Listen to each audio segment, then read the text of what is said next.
Hey guys, welcome back to Slice of Empathy podcast.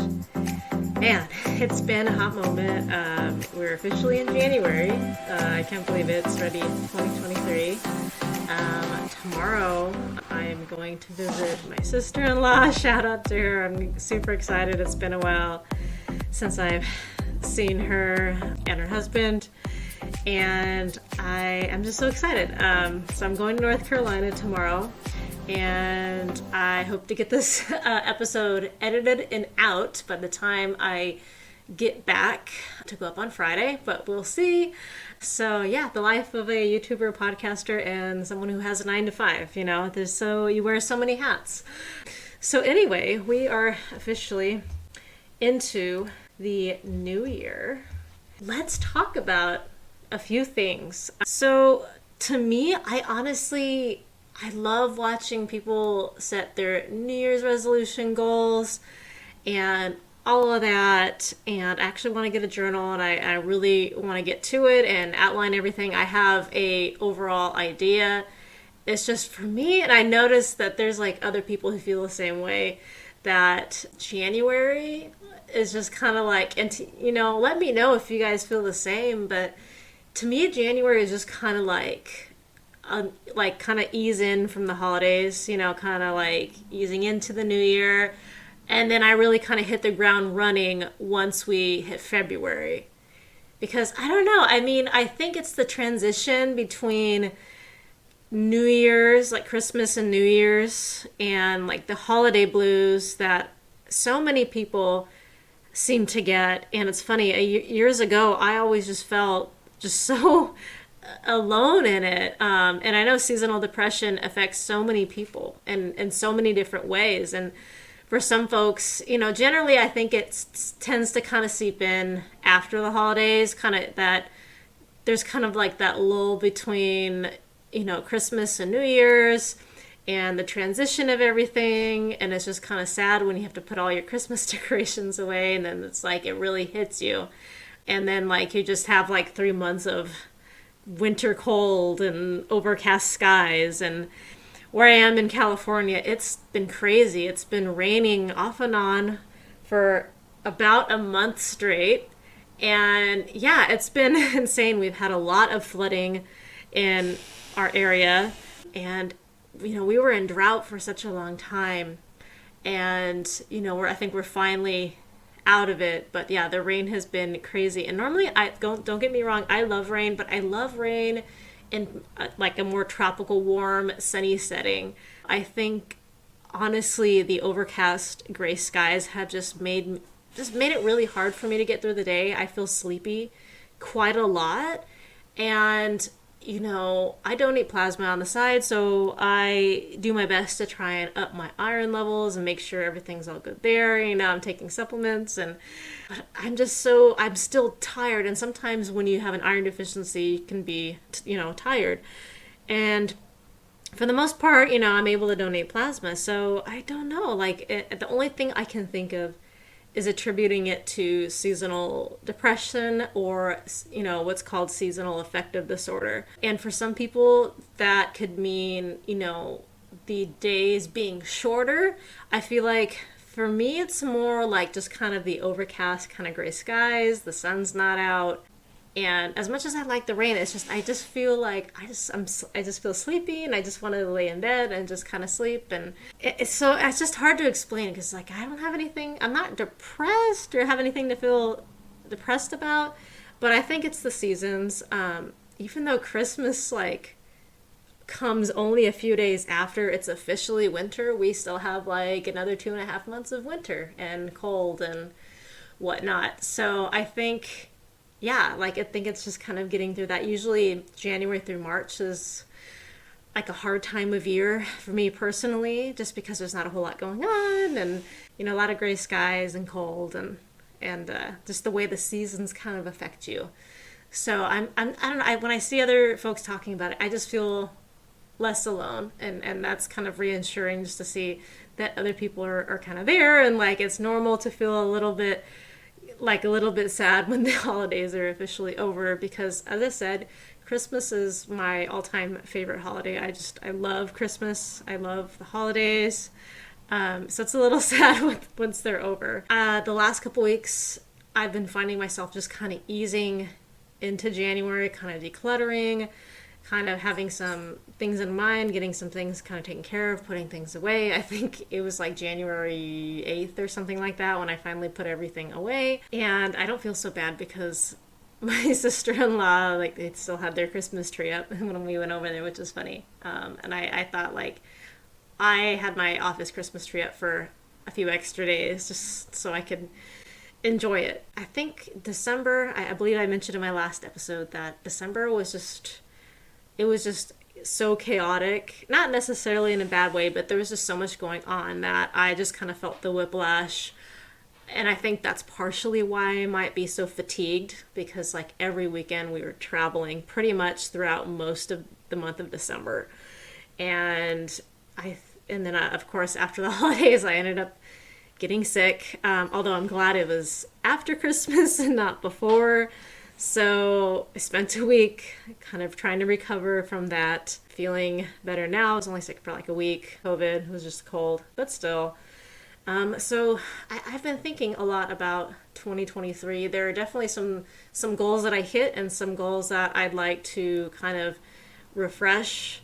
And of course, one of those big goals that I hit was, this podcast, and I'm really excited about that. I think another one that's on the top of my head, probably number one on my list, is to get down to it and start writing a couple of books that I've had in my mind for probably since COVID started, and just starting that. I've been procrastinating. There's just been so much going on, but I think I want to make that a big priority. So I'll be continuing the podcast monthly. Maybe at some point in time we will do bi-monthly, bi-weekly. But right now I think monthly is pretty solid. And I think I will be scaling back a little bit on my YouTube channel, maybe just posting once a week. I usually post couple of times a week, maybe like 2 to 3 times a week, but I might only just post once a week as I kind of, decide where and what direction I want to go. I still want to kind of continue the lifestyle content, a little bit of everything, unboxings, fashion hauls, try-ons, but I also would love to incorporate some recipes, some days in life, things like that, and just kind of see how it goes. So another thing I had been thinking about, my other sister-in-law was really encouraging me, was I've had an idea for a business, and partially that's why I decided to create my website, ValerieJKelly.com. And that was supposed to be a hub for information on some novels that I'm planning, and some marketing and communications and copywriting services that I plan to provide, as well as a couple of other sites, because I was really thinking about dedicating myself to a body care and skincare line, just because I love to create and make things, but it's just hard because I love to do so many things. I love to do arts and crafts as well, and in my free time, so it's been tough. And I think a lot of those ideas came to fruition maybe about 6 months or so before we bought our house, and once we were in the process of buying our house and moving and traveling and all of that, it kind of got put off to the side a little bit, but now it's something that I definitely would like to revisit. So I'm going to make a hard stop for myself, a commitment that I will register for an LLC by the end of the year. At some point I would love to be monetized for the podcast. It's a long way off, but at some point, I think that would be awesome. Have a long way to go. So I would love to do that. And here in California, it's pretty expensive to register an LLC. I think it's up to the tune of like $800. I know in a lot of other states, it's like $50. So it's like it's quite a bit different. It's quite expensive here to register LLC. So yeah, that's something that I have been thinking about. I've also considered reselling primarily fashion and clothing. That's been something that I've been thinking about. I thought about reselling body care as well.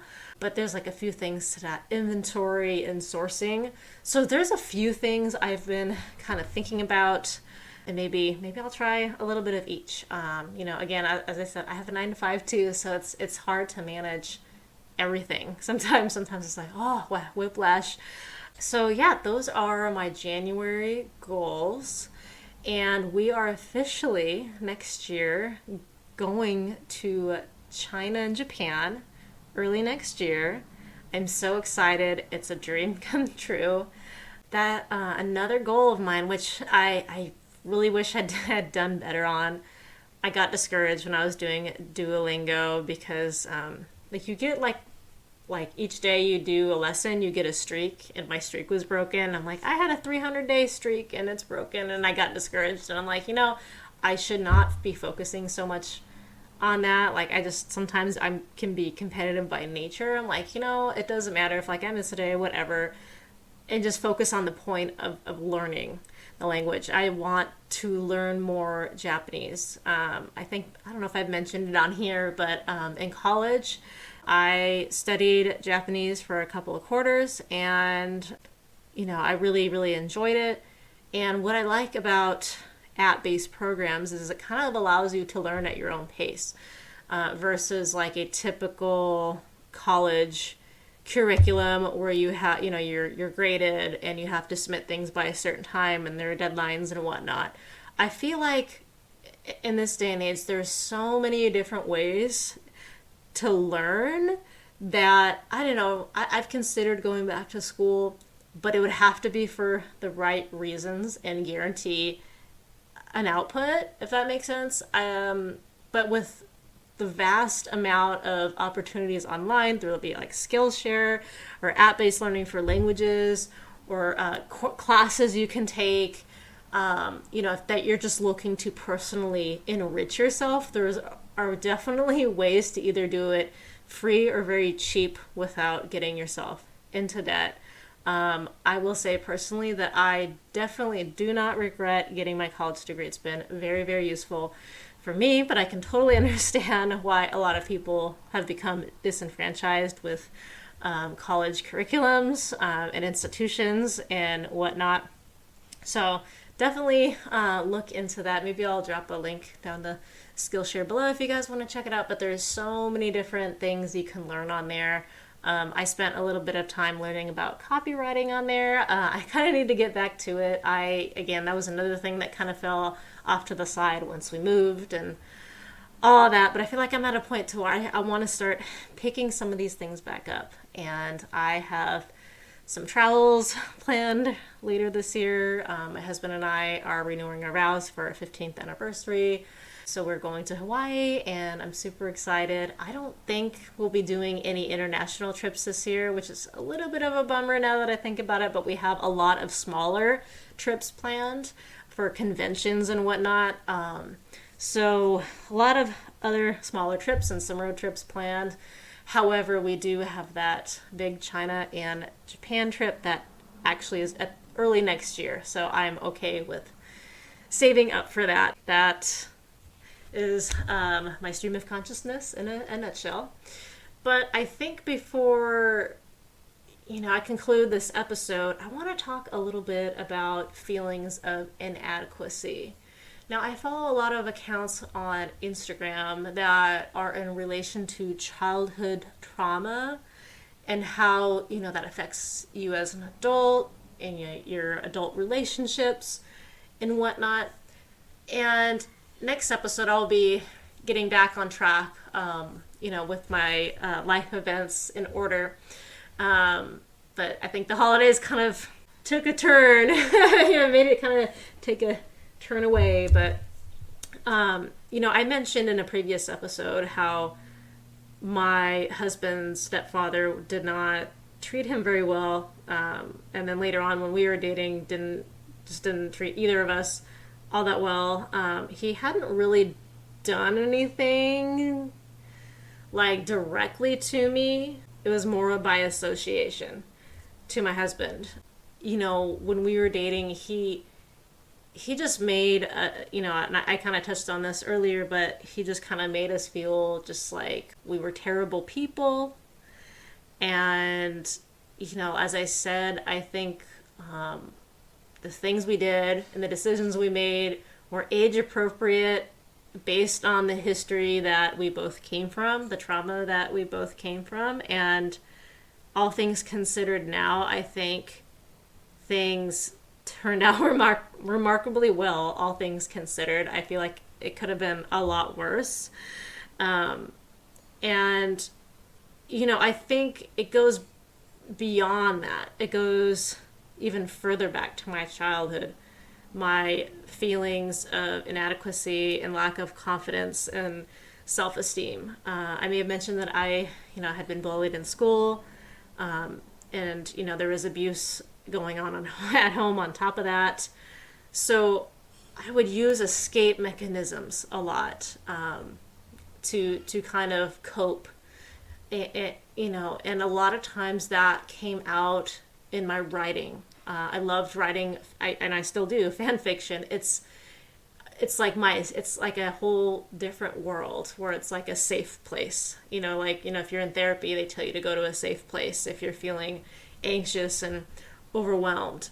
And to me, it was a safe place to be just kind of immersed in that world, either as those characters or creating a storyline around my favorite characters, creating music videos.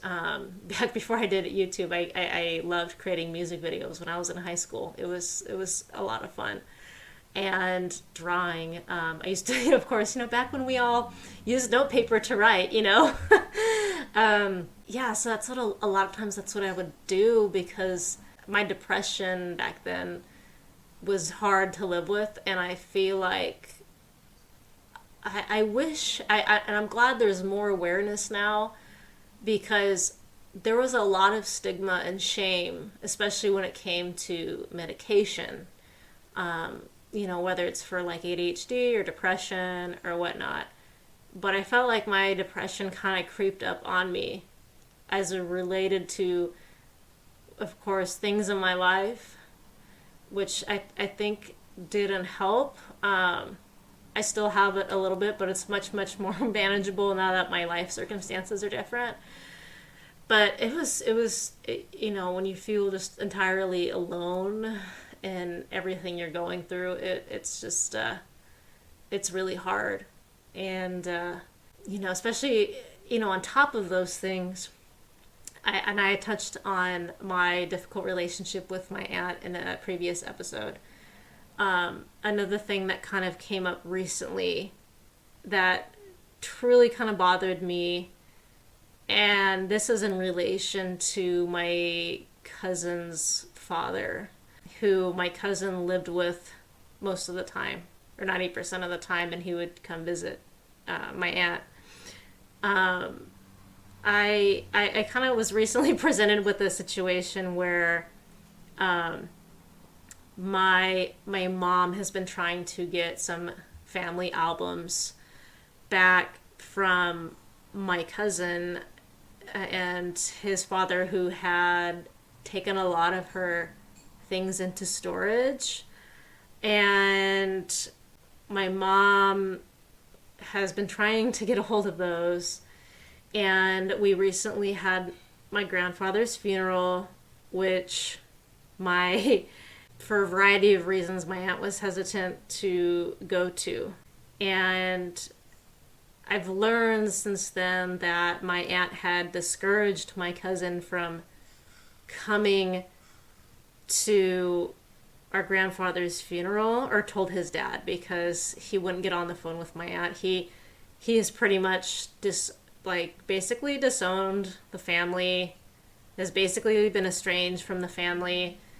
I haven't seen him since my grandmother passed away. That was back in 2016. So I haven't seen him in probably like almost 7 years. I don't know. We were never particularly close. I mean, he seemed like really cool, like as a person, as he got older and, started having his own personality and stuff like that. But I think a lot of that was because he was very sheltered growing up. And I'll get into this more in a future episode about the whys as to my understanding that he kind of disowned the family and doesn't even talk to his own mother, who never did anything wrong or did anything bad to him. If anything, they always treated him really, really well. But, it's turned out, from my understanding, that my cousin has had his own share of issues and basically moved out of the country. I don't know if that's because that was the measures that they took to get away from our side of the family. I don't know.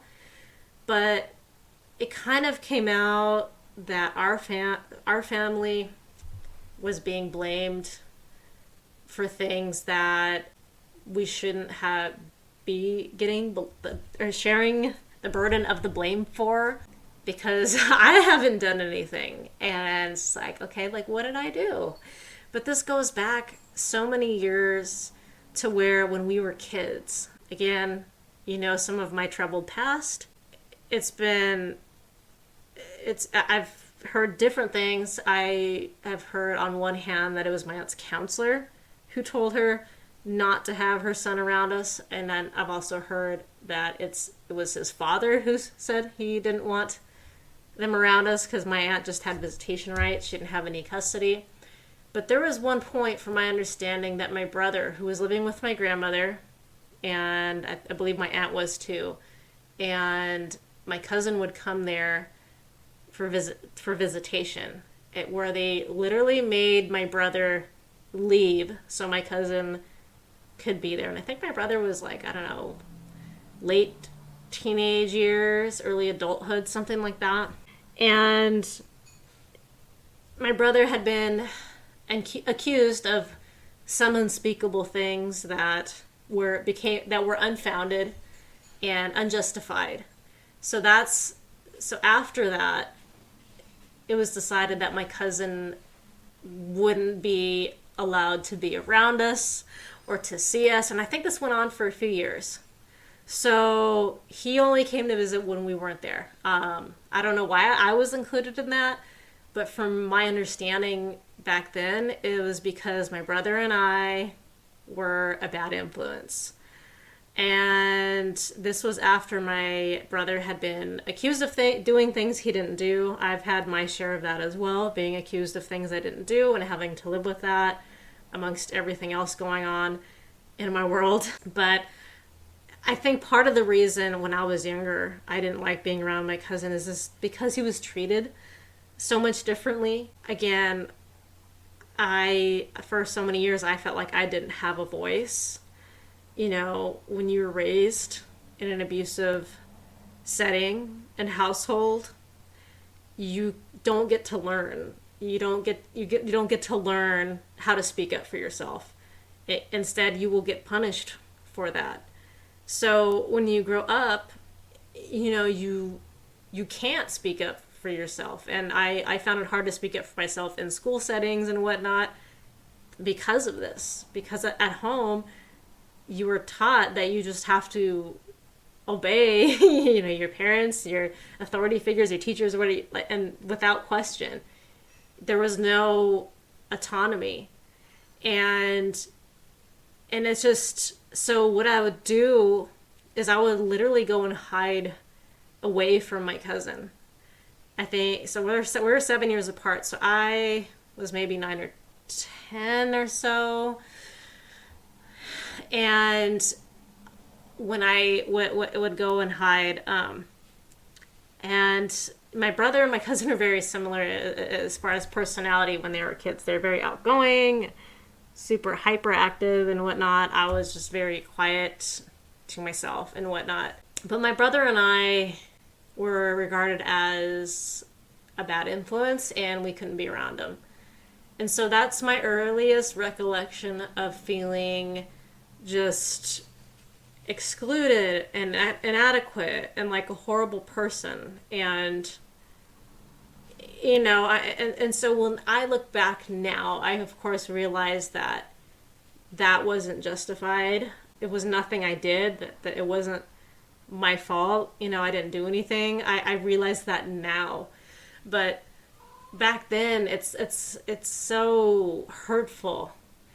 And even until this day, there are some things that have come up, and maybe I'll get into it a little bit later, where my family, like my mom, my brother, and I, are being labeled in a negative light. At least my brother was. I don't know. Not so much me. I haven't really had any contact with my cousin in 7 years. So, but this is from what I'm understanding. His dad had recently had a conversation with my brother, who wanted to talk to my cousin because my cousin wouldn't talk to his mom. And immediately, his dad accused my brother of having ill intentions and saying how his son's very special and he was taken advantage of, which didn't sit right with me because I know I haven't talked to him in years. I haven't seen him in many years, so I wasn't even in the picture. And it's just like, it just takes me back to my childhood. Like, well, what makes him better than everybody? What makes him better than us? And that's what I felt when I was younger and when we were growing up. It's just like the way he was kind of put on a pedestal, for lack of a better explanation. It's just like, we all are unique and different and special in our own ways. Each person is. And, back then when I had no self-esteem, it was hard. It was hard to feel just rejected. And yeah, I mean, and now, it's only been somewhat recently that honestly, if people don't accept me for me, that's a them problem. That's not a me problem. That's a them problem, because I know I'm a good person, and, don't want to come off as narcissistic or anything like that. But I know I'm a good person with with many talents and a great personality and it's just, the reality is you can't please everyone. And sometimes I fall into that. I still do. I'm hesitant when I kind of speak up or have to kind of defend myself. Like, I'm almost hesitant because I'm always worried about how that person's going to think of me or perceive me or react. So I still struggle with that. But, I finally, for the most part, reached a place where I don't really care what people think of me. I'm not going to be everyone's cup of tea. It's just that's just the reality. I mean, that's just it. But I have so many people in my life now who love and care for me, and I just feel so incredibly blessed, because the me when I was younger would have no idea. I just felt utterly and completely alone. But now I'm surrounded by so many wonderful people who have my back and make me feel loved and wanted, and so, but hearing some of these things, it's kind of, I guess it's, for lack of a better word, like a trigger, so to speak. I was triggered when hearing the situation that even like my cousin's a grown-ass man and can speak for himself, that his dad is still doing it for him and treating him like he's better than everybody. And yeah, so I mean, I don't have anything against him personally. I really and truly don't. I haven't talked to him in a long time. I mean, it wasn't by my choice. It's just he basically decided to cut the family off, even after my grandfather willed him a property. Didn't even come to the funeral, whereas I felt like my brother and I were kind of forced to go, even though we weren't really close either. I don't know. He just kind of got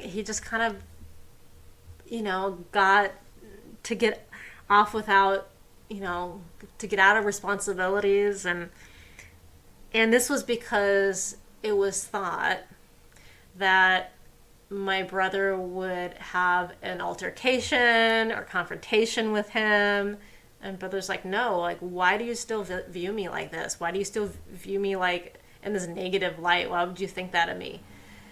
And it's just so sad, like we're all grown ass adults now that we still have to worry about this. And, my cousin is like 26. Like, he is a grown ass man. My brother's a grown ass man. I'm a grown ass woman. Like, we are all capable of speaking for ourselves. And my cousin's capable of speaking for himself. Unless there's something else that we don't know about, he is capable of speaking for himself. He shouldn't have to rely on his dad to do it for him. But it is kind of validating to see that something that I knew a long time ago, knowing that, when you have a helicopter parent, and so many people have, it is debilitating to the child because they never can really make choices and decisions on their own. And I think my mom and a lot of folks knew that would end up happening, that, you end up over relying on your parents and never being able to think or do things for yourself. And, my brothers and our childhood was like the complete opposite. We were basically like adults, like little adults, from as far back as I can remember, getting myself up for school, making my own food, doing my own laundry, getting myself to school. Like, from as far back as I can remember, like, it was on me to remember all of that stuff. And, when I got my first job when I was 16, I was pretty much paying for everything myself, except rent, pretty much, like my food, everything else. And so it's hard for me to relate to that. I mean, of course, there's a happy medium. There's got to be a happy medium in having, loving and supportive family, but also allowing your child to experience discomfort or devastations or trauma, like natural trauma, of course, not, upbringings or whatever, just the natural occurrences of life. And it's important for your parent to be there for you when those things happen and to have that support. However, just doing everything for your child it's just not helpful. So yeah, I felt, and then I have to kind of redirect myself when I'm thinking about these things. Like, a part of me when I was younger felt a little envious because it's like, why? Because when I was younger and going through all that, I felt like it was because I did something. It was because I did something wrong. It was because of me. And it wasn't until I got a really good therapist when I was in my later teenage years that I realized that it wasn't because of me, that it was because of my abuser's own internal issues. It wasn't anything wrong with me or anything that I had done, especially, as a child.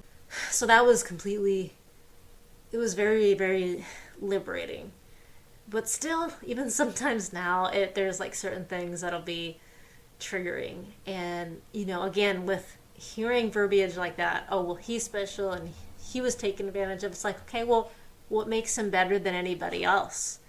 I mean, we're, all worthy and deserving of love and consideration. Like, so why is it one person, that's what I don't understand. And then, like, why my brother and I were made out to be these horrible people.